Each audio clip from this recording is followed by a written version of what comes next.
Hey friends, Christy here with Little Roots Ranch, and today we're going to talk about all about seed starting in February.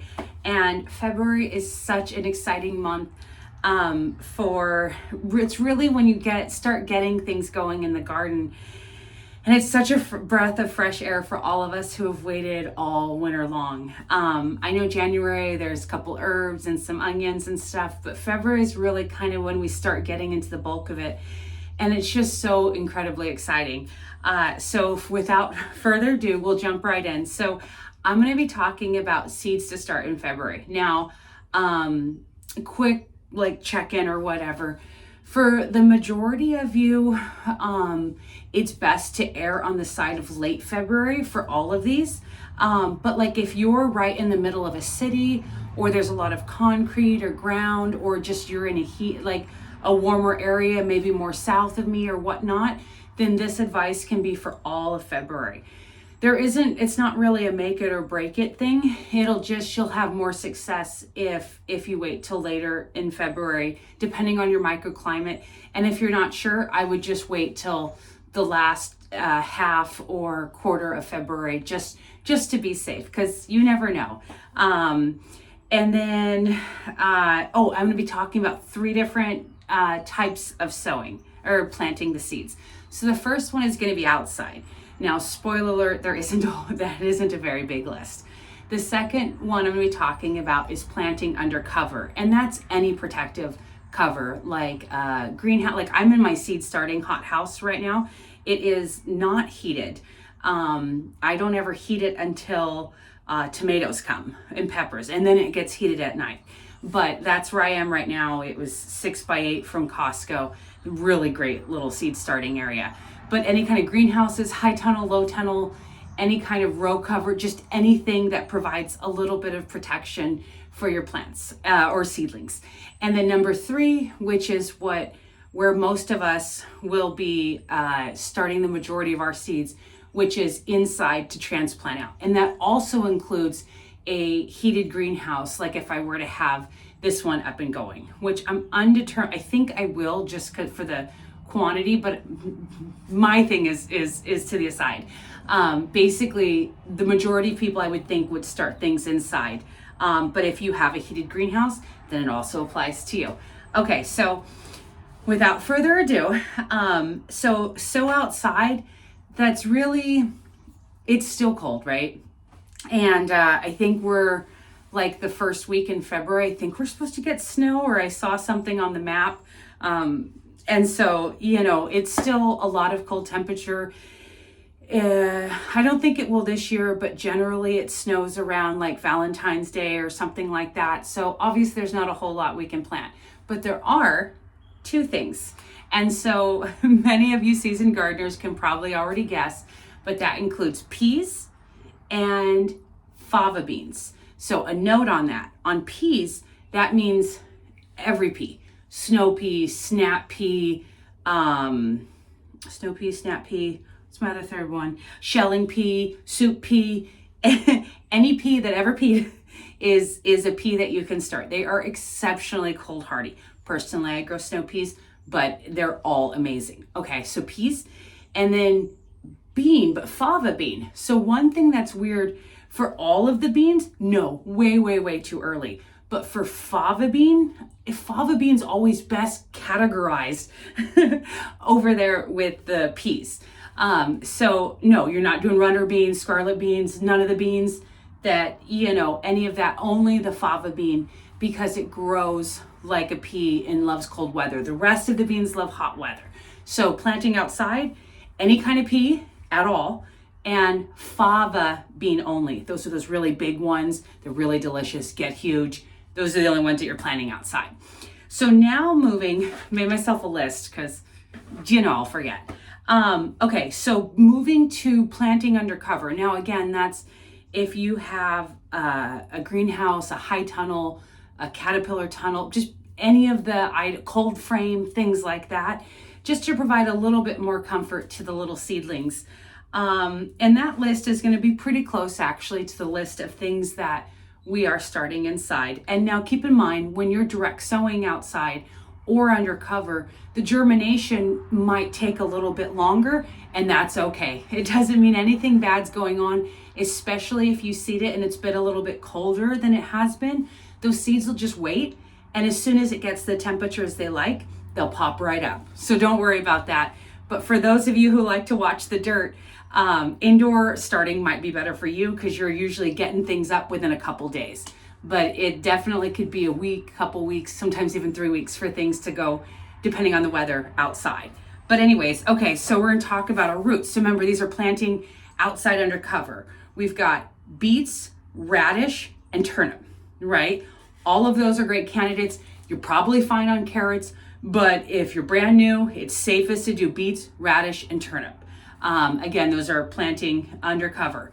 And then for our greens are always your go-to.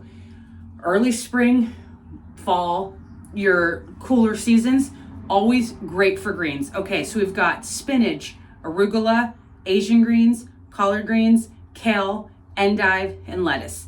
Basically, all your leafy green stuff, they'll germinate when it's cold. They love the colder weather. It's perfect. And then we've got herbs. Now this one always surprises everyone. Cilantro. I know that everyone's thinking about salsa with tomatoes and peppers and onions, and all of those are heat-loving things. But cilantro, actually, he does not like to be in the middle of the day. So actually, my cilantro, when I grow it, I plant it in the shadiest place I can find. Germination takes longer because the sun doesn't warm the soil, but that keeps my cilantro going into the summer when my tomatoes and everything are coming out. But yes, believe it or not, cilantro, cold weather lover. I know you wouldn't think it, but cold weather lover. And you can go and plant him under cover as well. Then we've got cole crops. So that's C-O-L-E, cole crops. Now that's kind of an old agricultural term. Cole, K-O-H-L, is actually German for cabbage. And if you know the name coleslaw, cabbage slaw or whatever, also refers to a Latin word, I don't remember it, but for core or something about the stem or whatever. But I want you to think of those as cold, C-O-L-D, cold crops. So these are going to be your crop like greens, but they're more in the more solidly vegetable category. And those are going to be your the ones that do the majority of their growing in cooler weather. They're fine in the summer, but the majority of their growing, is during the spring or during the fall. So remember, cold crops. But your cold crops that are the best are broccoli, including broccoli rabe, as well as cabbage. And then last but not least, we're still sowing under cover, is going to be peas, all of them, and your fava beans. So I'm going to give that list one more time real quick. Beets, radish, turnip, spinach, arugula, Asian greens, collard greens, kale, endive, lettuce, cilantro, broccoli, cabbage, peas, and fava beans. Okay, now we're going to move to sowing things indoors. And this is really exciting because this is where the list is the biggest. It's the most exciting. It's how a lot of folks start their seeds. It's a wonderful way. But so we'll go for roots. Now here's the thing about roots. I know people will tell you all day long you can start roots inside, and I admittedly have done it with some things like beets or whatever, but I have, like, it's well thought out and like a transplant like almost instantly, and that doesn't include carrots and stuff like that. And so yes, big farms do that, but for the average person, I definitely would not recommend it. If you catch it by even if you take just a day extra to get them transplanted or anything like that, that taproot that goes down, it'll get all messed up.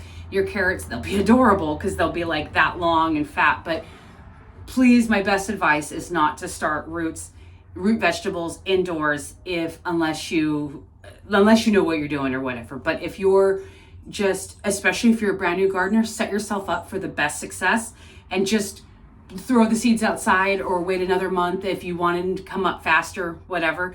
But don't start them inside. But the one exception to that is a root-ish, and that's celeriac. That is something that you can start inside, and that does work really well. All right, now we're going to get to our greens. So we're looking at, again, all of the same greens. So that's spinach, arugula, Asian greens, collard greens, kale, endive, and lettuce. So basically all of your greens. Then we've got herbs, and so it's gonna be fennel and parsley. Those are excellent. Of course, cilantro as well. Be careful on it being too hot. Remember, I think with these, like all of these ones that we're starting indoors, I think, you know, people think to like do the max heat, like if they're starting peppers or something like that. But realistically, you want to keep that temperature down. Remember, these are pretty much starting outside. Oh, sorry, it scared me. I think it's my vent or whatever. Anyways, what was he saying?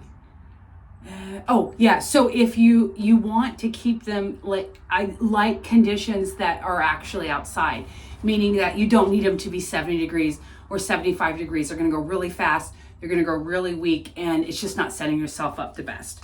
Okay, so those are herbs. Then we've got the cold crops. So the broccoli and the cabbage, that's the same, but also the addition of cauliflower. Yum. Then we've got summer crops. So I'm going to be doing a video on this next month. I think the majority of people in the very last week of February like to start their tomatoes, their peppers, all of the hot season things. That's absolutely not my preference. And I could talk a lot about that, which is why my very next video will be on that. So if you are brand new, I would not start I'll give you a spoiler. I don't start my tomatoes until tax day, like the beginning mid of April. So I know a lot of you are going to be like, well, that's so late. I promise you it's not. And I'll watch my next video. It's going to be all about that. So anyways, but I did want to mention it here. There are years where it's warmer or cooler. I do believe this year, which is 2025, I think that we will kind of saunter slowly into summer. And I don't think we're going to have I think it'll be warm in July, but I don't think we're going to hit that like heat wave. And I think we're going to have like not as low precipitation as we did like 3-4 years ago, but about equal to last year, maybe a hair more. That's my prediction. For those of you who watched me over the years, I'm pretty good at predicting the weather, just based on cycles and stuff like that. But that's what I really, really think. And so I would not be chomping at the bit to get those summer loving things, especially even professional farms. They're not starting them yet either. But okay, moving on from that. And then just other vegetables. We've got celery, chives. I understand it's not really a vegetable, but chives, leeks, and onions. So not too many things, but not any things. So to give you that list really quick, we've got celeriac, spinach, arugula, Asian greens, collard greens, kale, endive, lettuce, fennel, parsley, cilantro, broccoli, cabbage, cauliflower, yum. Maybe some peppers and tomatoes if you're feeling crazy, or that's how you do it, or depending on your setup and your microclimate and all that. And then celery, chives, leeks, and onions. You're running at the very end of that. So if any time in February you can plant those. If you haven't, I would get on them faster than not. And then as far as outside, you can definitely sow, as far as flowers, your poppies and your sweet peas and all that. Quick note about sweet peas. Sweet pea, last name is pea, or not last name. Second word is pea, you think pea family. They actually cross-pollinate. The problem is that sweet pea is not edible, and it's toxic or semi-toxic, something like that. You don't eat it and can't eat it and shouldn't eat it and all that stuff. But there is some talk of if your regular peas and your sweet peas are planted too closely together, that they could tarnish your regular pea crop and make them inedible. Well, I guess they're still edible, but then you'll get sick. So I don't know if you're growing them, grow them on opposite sides. Last year, I didn't know that actually, because it was my first year growing sweet peas, and I grew them 10 feet apart, and I ate my peas all year and didn't get sick. So, but this year I am going to put them further because I don't like to kick any hornet nests or anything like that. But anyways, quick recap. So excited for February. So many things to get started. If you can or want to or are not sure, wait till the end of February. You know, this isn't a case where early bird gets the worm. It's early bird gets the surviving plant, but not the thriving plant. And trust me, it's better. Size isn't always, you know, it.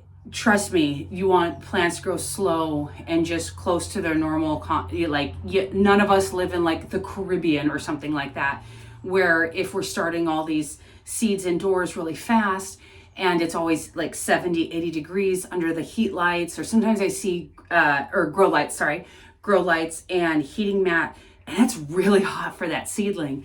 And so those two things will make it grow exceptionally fast, but it's gonna grow weak. So please just trust me. I know that everyone's posting beautiful pictures of things, or people are jumping the gun, or posting and sharing advice where sometimes they may have knowledge, but a lot of times, honestly, they may not. They wanna be helpful, but they don't know enough to actually be helpful. Absolutely no problem just waiting. It's always safe. I know it's hard to wait. And if you can't, you can also go ahead and plant them, because it'll be okay too. But also depending on microclimate. But anyways, if you've made it this far, thank you for watching my video. And I can't wait to hear what you are starting in your garden in February. If you have something that I missed, let me know. And put those in the comments, obviously, so everyone else can hear it. Ooh, and if you wouldn't mind doing me a favor, I think I'll do a poll too. But let me know when you normally start your tomatoes. For me, just before tax day, transplant about June. So last week of May, early first week of June, depending on. But anyways, thank you for watching. Happy gardening. Bye.